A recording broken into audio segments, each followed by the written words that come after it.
President Obama is scheduled to visit a U.S. mosque today. The move comes as Muslim Americans say they're facing increasing levels of bias and harassment. White House officials say the president will deliver a message similar to his address at the Israeli embassy last week. But some critics are sounding the alarm about the visit. One group, the Investigative Project on Terrorism, reports this mosque has a long history of ties to terrorism. This is the first time in his presidency that Obama is visiting a U.S. mosque. All right, so Brooke, first of all, set up for us. Why is this particular mosque controversial? It's controversial for many reasons because it has very well-documented ties to terrorism. I mean, just look at the imam at the mosque, Mohammed Adam al-Sheikh, who was the imam for 15 years total, was a member of the Muslim Brotherhood in Sudan in the 1970s, the Muslim Brotherhood being the mother of all terrorist organizations that birthed Hamas, that birthed Al-Qaeda. He told his congregation in 2004 that suicide bombings were justifiable by fatwas. He worked for a group, the Islamic Africa Relief Agency, that was designated by the Treasury Department as a terror organization, raised hundreds of thousands of dollars for the Taliban, for Al-Qaeda.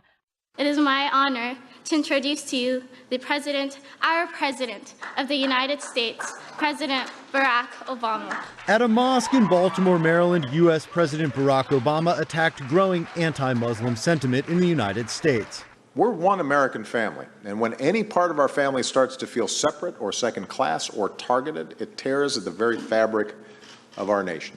Obama followed Muslim tradition and removed his shoes as he entered the Islamic Society of Baltimore and met with members of the local Islamic community. It's the first time Obama has visited a U.S. mosque as president. It comes on the heels of high-profile ISIL-linked terror attacks. Since the attacks in Paris and San Bernardino, you've seen too often people conflating the horrific acts of terrorism with the beliefs of an entire faith. And of course, recently we've heard inexcusable political rhetoric against Muslim Americans that has no place in our country. No surprise then that threats and harassment of Muslim Americans have surged. Here at this mosque, twice last year, threats were made against your children. Around the country, women wearing the hijab, just like Saba, have been targeted. We've seen children bullied. We've seen mosques vandalized. Speaking at an Islamic center in Baltimore, Obama said an attack on one religion is an attack on all religions. The U.S. president said Islam has always been part of America and hailed it as a religion of peace. He, however, said that a fraction of the world's Muslims have perverted Islam to commit acts of terror. President Obama is urging people of faith to love and respect Muslims. It's his second such outreach in as many days, and it comes as critics point to the latest news on the struggle against radical Islam, suggesting both a lack of attention and a lack of results. Faith is the great cure for fear. One day after making an historic visit to a Baltimore mosque, President Obama today used his speech at the National Prayer Breakfast to again deliver a message of religious inclusivity. Fear can lead us to lash out against those who are different, or lead us to try to get some sinister other under control. The president making a veiled reference to what the White House has called divisive rhetoric on the presidential campaign trail, including calls from GOP frontrunner Donald Trump to temporarily halt accepting Muslim refugees until they can be properly vetted. Refugees fleeing from a war-torn home, terrorism, eroding shorelines, those things are real.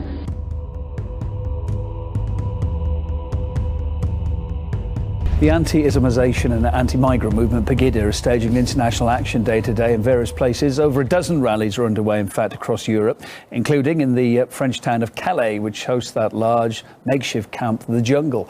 A number of Pegida supporters have been arrested at the rally there.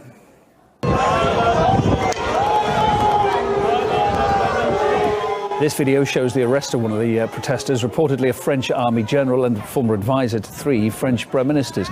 Public demonstrations are actually currently banned in Calais right now.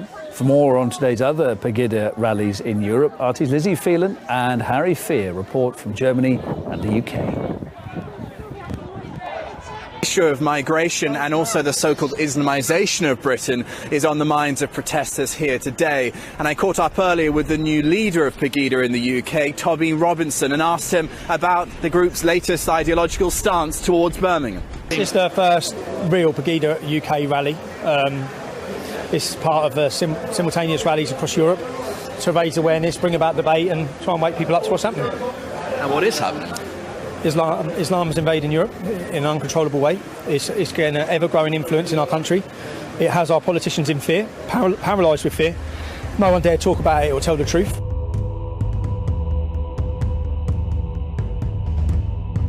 The mayor of the small German town of Bad Schalma has incurred the wrath of residents for suggesting that they should avoid provoking newly arrived migrants. Etwas leichter bekleidet sind. Ist das ganz einfach,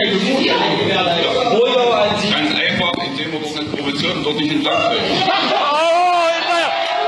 In sein eigenes Land! In seine eigene Stadt darf man nicht mehr! Geh bloß nach Hause, Junge! Wer hat dich denn gewählt? Die kommen hierher und wir dürfen nicht mehr lang gehen! Meanwhile, videos emerged online allegedly showing a group of young migrants attacking two elderly men in Munich.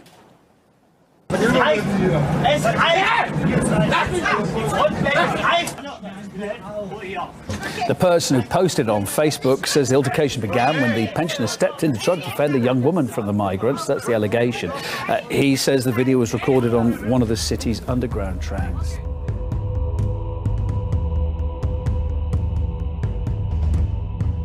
A general alert was issued at Madrid Barajas Airport shortly after midday on Thursday, after the captain of a Saudi Airlines plane announced the flight had received a bomb threat. The alert was made public at 12:45 local time after a crew member on flight SVA 226, which was due to fly from the Spanish capital to Riyadh, discovered a note with message "Bomb aboard 11:30" pinned to a door on one of the luggage racks shortly before takeoff. The plane was taken to a secure zone of the airport, and the 97 passengers were evacuated at around 1 p.m. to allow the aircraft to be searched by explosive detection teams. The message was proved to be a false alarm after a search. The alert was cancelled.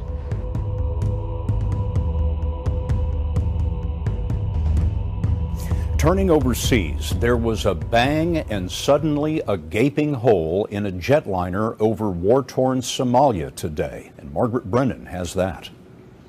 Cell phone video shot on the plane while still in flight shows oxygen masks blowing in the wind near the hole in the Airbus 321. Some passengers towards the back of the plane can be seen wearing their own oxygen masks. Once on the ground, the damage to the plane was clearly visible, with pieces of the fuselage curled out from the body of the plane. All 74 passengers and crew were evacuated. Aviation officials say 2 people were injured.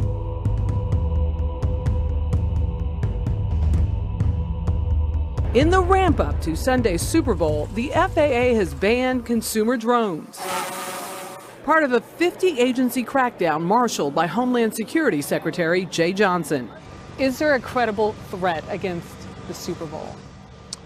We know of no specific credible threat directed at the Super Bowl. Still, Super Bowl security is at a near lockdown level. License plates on cars crossing bridges are recorded. The cargo in every truck entering the stadium is scanned.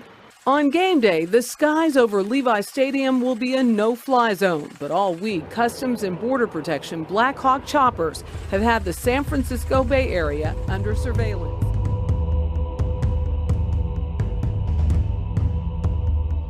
The signing of one of the biggest trade deals in history has sparked a wave of protests. The fear is that the pact will grant sweeping powers to big business.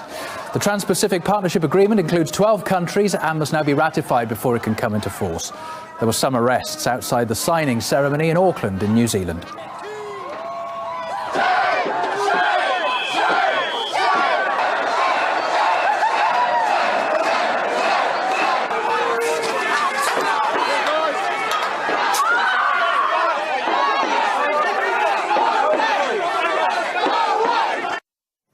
It's a big deal as well. It covers some 40% of the world's economy. And the aim is it'll create an EU-style free trade zone by slashing thousands of tariffs between the signatory countries. Well, all well and good, but not everyone can be a winner, of course. Here's what some of the experts are saying might be the outcome. The treaty could have a devastating impact on the workforce, according to a report by some American economists. They say that the US will be the hardest hit, losing almost 500,000 jobs, while other countries in the agreement will only see, quote, negligible gains. Totally, job losses among the 12 nations could reach almost 800,000. The deal's also been slammed for a lack of transparency.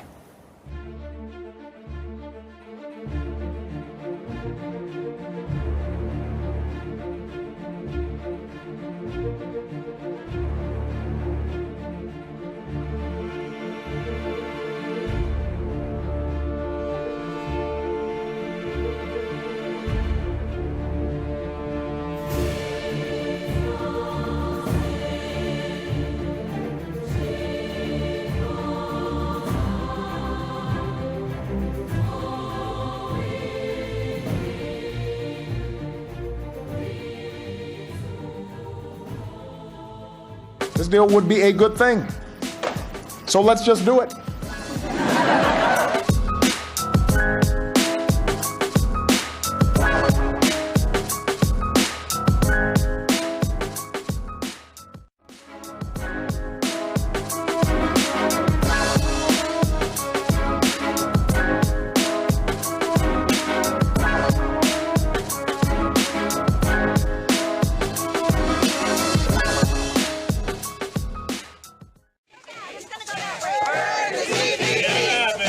There are about 40 cities in the United States that will be protesting tomorrow, as well as protests in 7 other countries. So no, this is not the end of protest. In fact, what it seems to be is an escalation of protest. People are now facing the reality that they're going forward with this global corporate coup that gives all power to corporations and takes power from the people and undermines democratic institutions.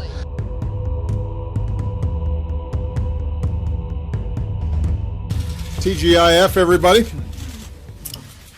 I wanted to stop by because, as you're aware by now, America's business has created another 158,000 jobs last month. After reaching 10% in 2009, the unemployment rate has now fallen to 4.9%, even as more Americans joined the job market last month. So this is the first time that the unemployment rate has dipped below 5% in almost 8 years. Americans are working.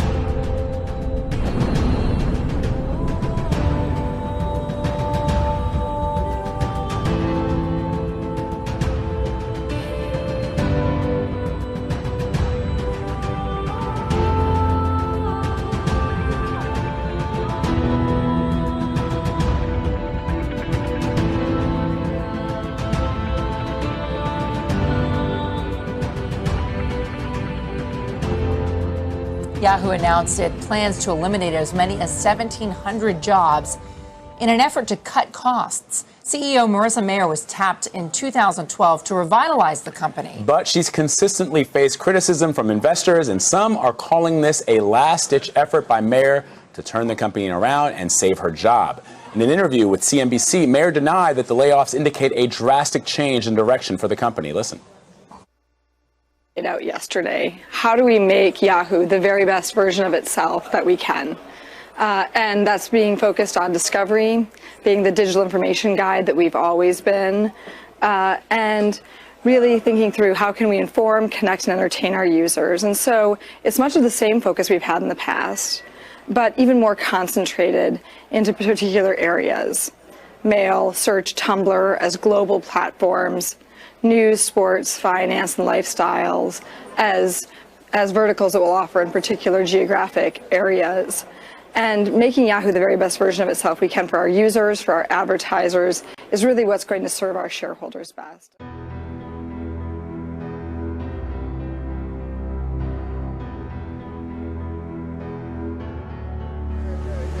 its first full-year loss since 2008. Credit Suisse booking a hefty impairment charge for its investment banking arm as its new CEO revamps the bank to focus on wealth management. Rachel Armstrong is Reuters' chief financial correspondent in Europe. The market knew some nasty numbers were coming. They didn't expect them to be that nasty. So shares fall 10% this morning to hit their lowest level since 1992. Switzerland's second biggest bank posting a 2015 net loss of 2.94 billion Swiss francs. That was far more than estimates. Violence has broken out again in Athens. Clashes between police and protesters angry at government pension reforms erupted throughout the city on a day when many other Greeks were staying at home, marking the country's second nationwide walkout in a year. The protests had begun peacefully as thousands demanded an end to austerity. The government says pension reforms are needed to meet the demands of international creditors, but the message on these signs and from protesters is clear. Our lives and our future do not fit with their measures. These measures cannot be borne. How can people shoulder this pension burden? It's just not possible. With 40 years of work, I get a pension of 740 euros per month. That's why they should be hanged at the square. We should hang them today.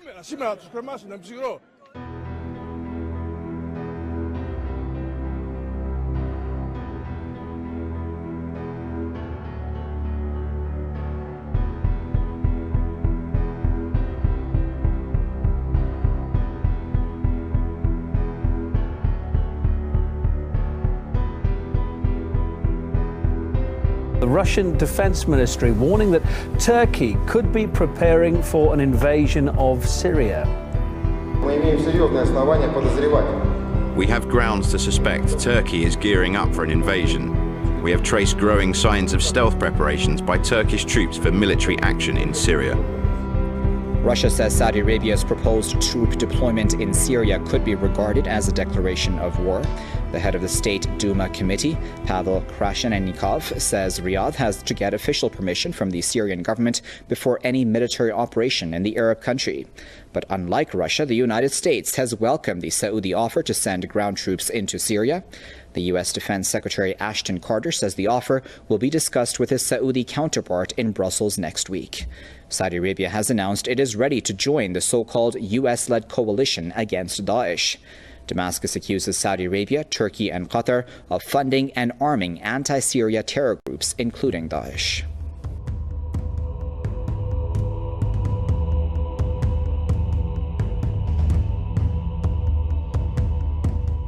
One by one, rescuers are searching through toppled buildings looking for survivors of a strong earthquake in southern Taiwan. The 6.4 magnitude quake shook the city of Tainan.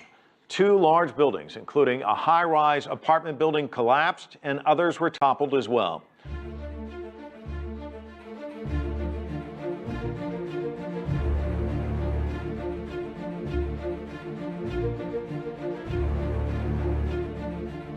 Massive storm that is sweeping across the country. More tornadoes touching down in the southeast Wednesday.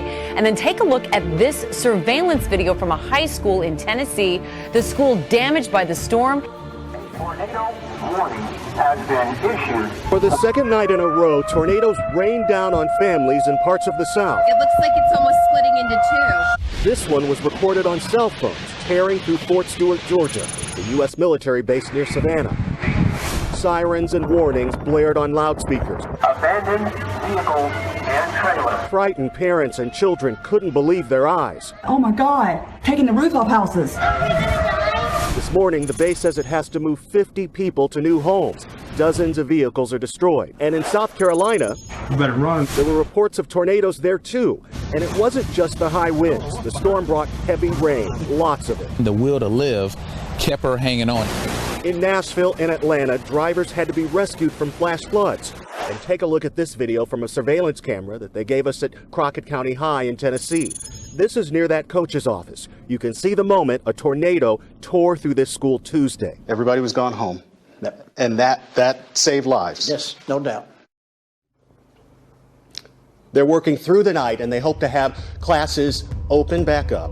by Monday. A volcano has erupted in southern Japan in dramatic fashion, causing a lockdown of the local area. The Sakurajima volcano erupted at 7 p.m. local time. Authorities have issued a level 3 warning, banning entry as lava flowed down the mountain. So far, there have been no injuries reported. Well, the very active volcano is located on one of Japan's smaller southern islands, just 50 kilometers away from the Sendai nuclear power plant. But no immediate warnings have been issued.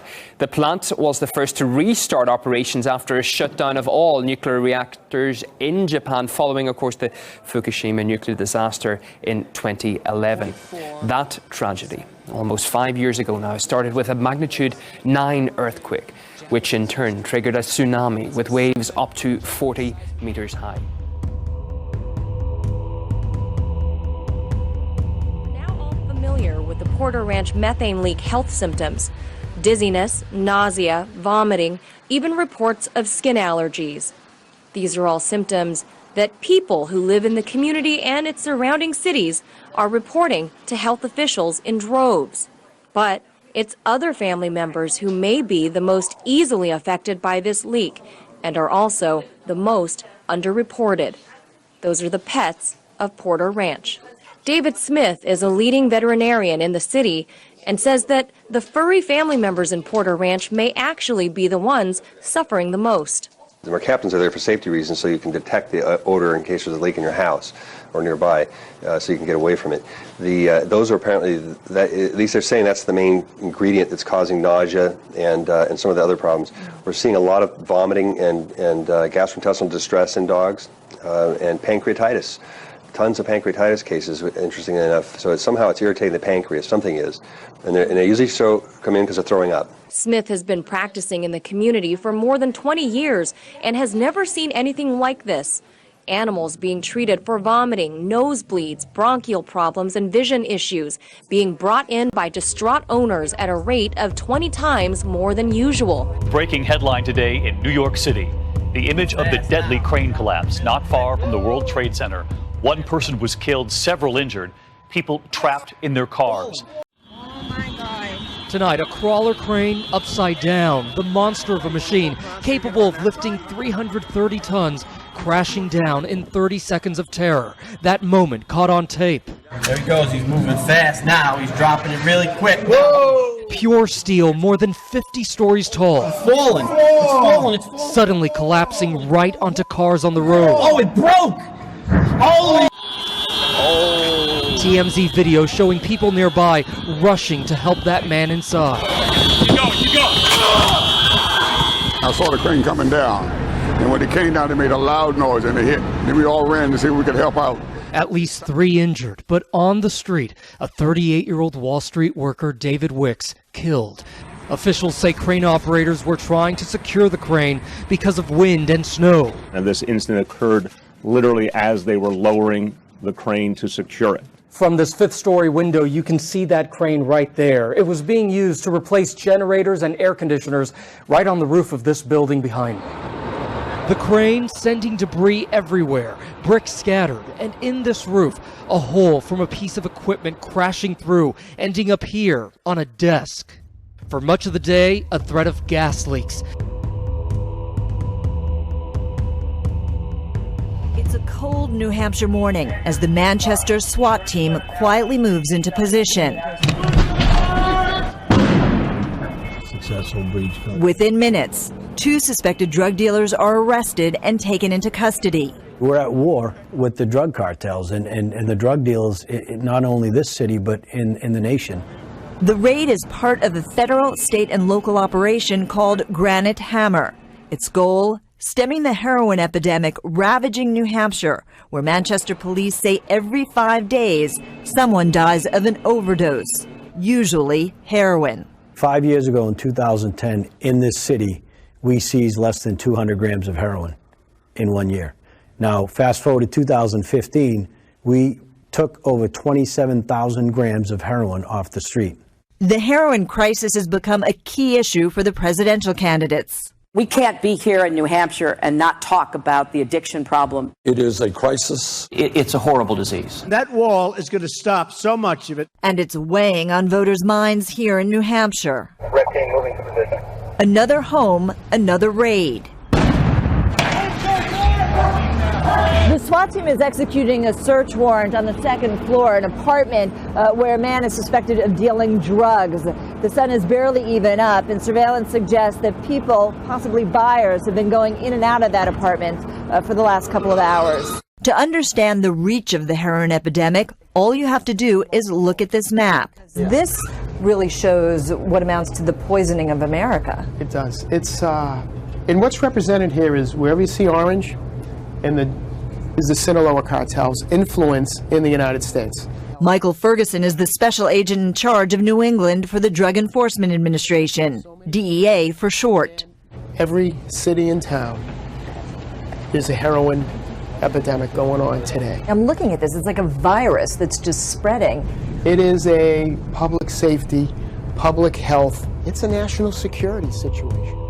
Zimbabwe has declared a state of disaster in most rural areas of that country hit by a severe drought. Public Works Minister said the number of people requiring food aid has risen to nearly 2.5 million, which is 26% of the population.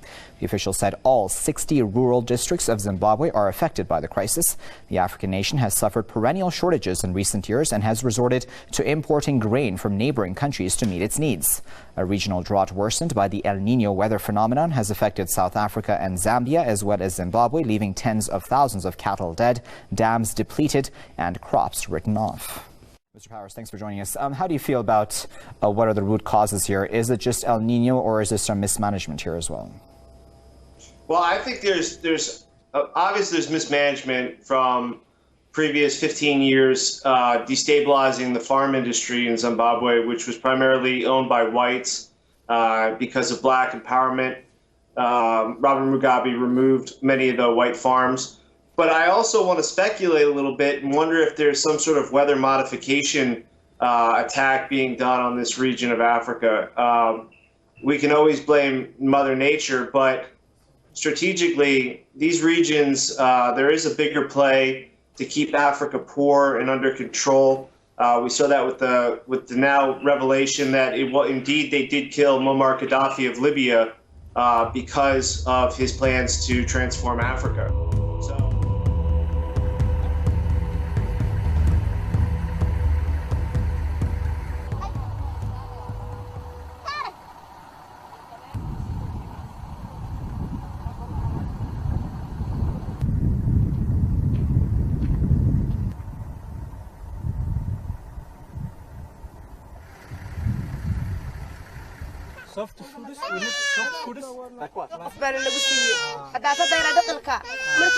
Ida Ahmed Qayaad waxaan ka imanay bariweyn 9 bilood 8 iyo 10 geedi baan soo guuray adduunyada ilaa 200 baan ariga lahaa dameeraha 7 baan lahaa looda 5 iyo 10 neef iyo inta ka badan baan lahaa neefkii dameeraha yar halka ku keenay ubadka oo u kala jeedinay halkaana nolosha way nagu qabatay dawladdu way nagu soo gaadhay أنا وين نسيين نيو بوليس كعيدمدي وقاركا waa noo keeneen waa dambas maxaa u nool dadka kale waxna soo maray doona anagu aragna maaha way kay weligeed bayna la mid ahayn waa laba abaarood bay abaartii la mid weligii caalamka dad inta la eego kale soo degay ma jiro abaar ka soo dhacda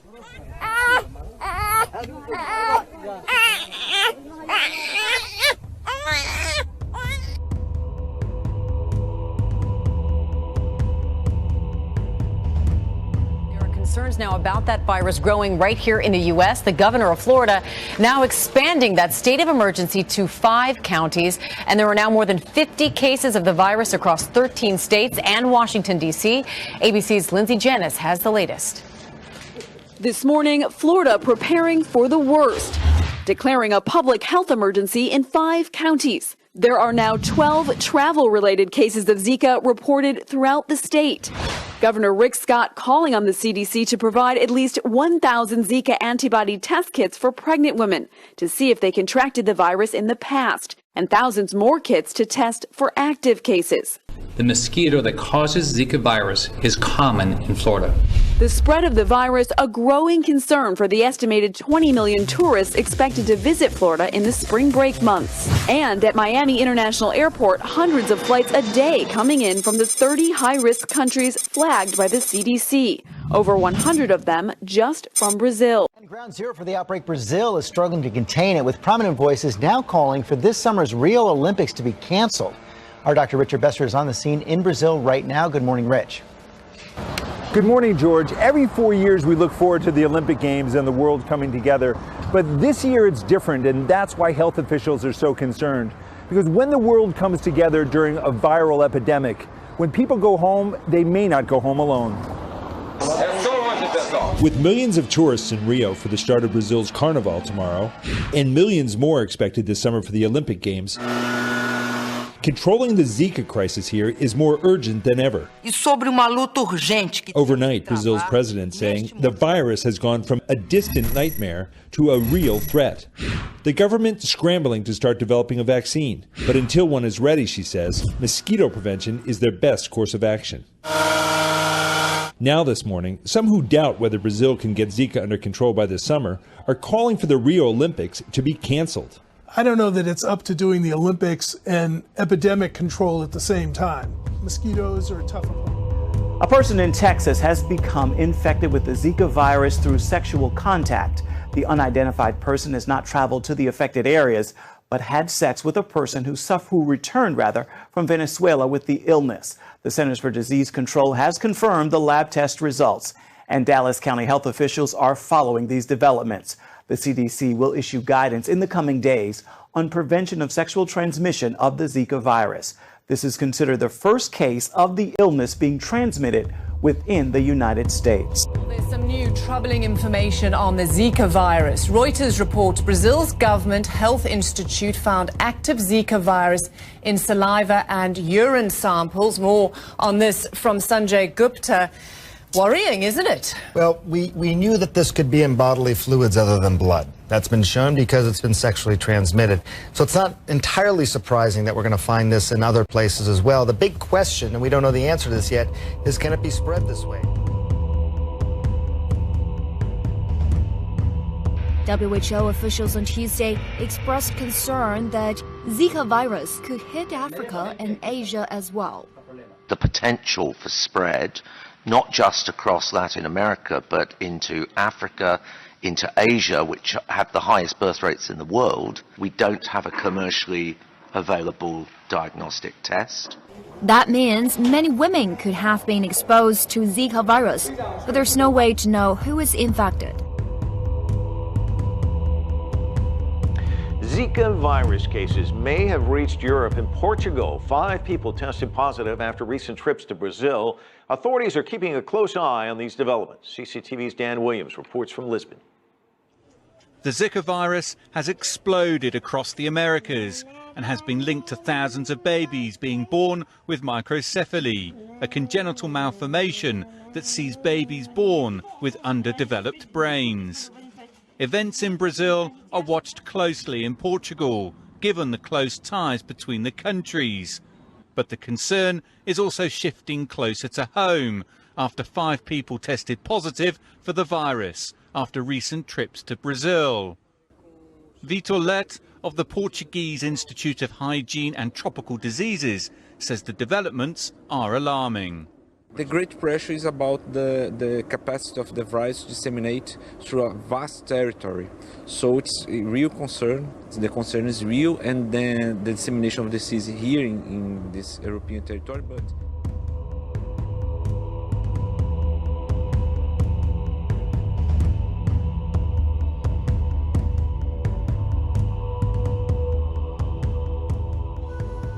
the infectious disease wards of hospitals across Ukraine are almost packed as flu has engulfed the country.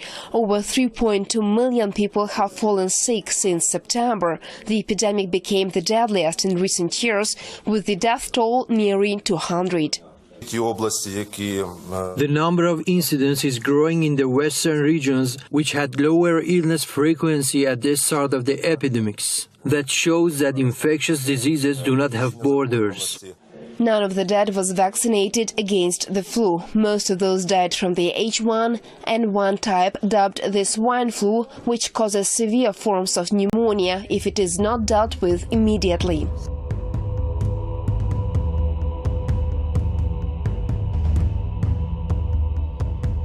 The death toll from the H1N1 virus or the swine flu has risen to 7 in Georgia, the country's National Center for Disease Control said on Wednesday.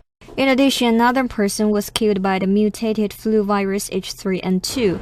The Disease Control Center said the level of flu activity has decreased and it remains below the epidemic threshold. Georgia reported the first death from the H1N1 virus this year on January 17th. Russia and Ukraine have also been hit by an influenza epidemic, which has caused dozens of deaths during the ongoing cold season.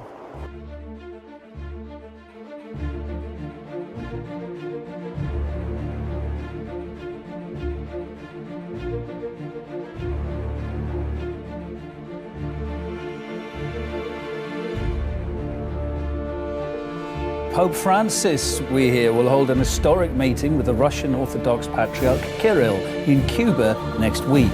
It's crucial it's a big thing. It's the first meeting of its kind since Western and Eastern Christianity split in the 11th century, something known as the Great Schism. RT's Daniel Hawkins reports.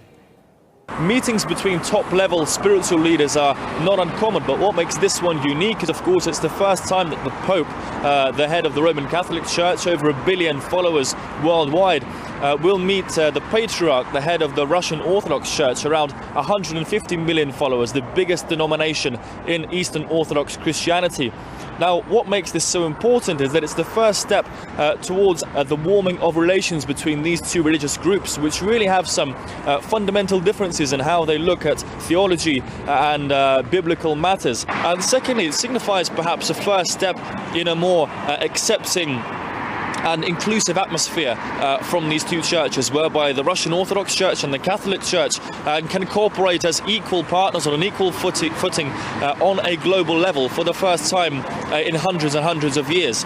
The timing of this meeting is also quite salient. We've got a quote here from the foreign policy chief of the Russian Orthodox Church, the Christ of the Saviour Cathedral here behind me, one of the key landmarks of Eastern Orthodox Christianity. The foreign policy chief, the Metropolitan Ilarion, he said that now with the persecution and what he calls the genocide of Christians in the Middle East, in North and Central Africa, as well as other regions, is not the time for internal disputes, for arguments and bickering.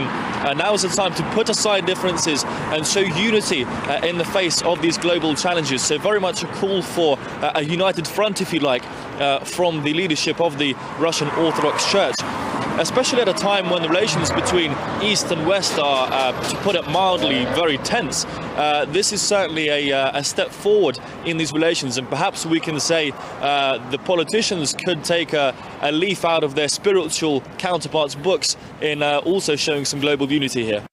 And then they're also saying that the unity of Christians is desired by God. That's what Jesus wanted. We have to get rid of human obstacles that keep that from happening. Are there any hopes for the Protestants at this point? Because, you know, there's the 500th anniversary of the Protestant Reformation coming up in 2017. It's true. And in fact, the Pope has announced that he's going to go to Norway for a commemorative event to mark that 500th anniversary. There's always hope for unity in the church, thank God. And theological disputes exist, and they're not based on nothing. They're based on different views of what Jesus intended. But, you know, the Catholic Church has been engaged in what they call official dialogues with different Protestant leaders and groups. That continues, and I think it'll be, you know, a way for Christians to understand the meaning of Christ's words has to be understood and then action taken accordingly.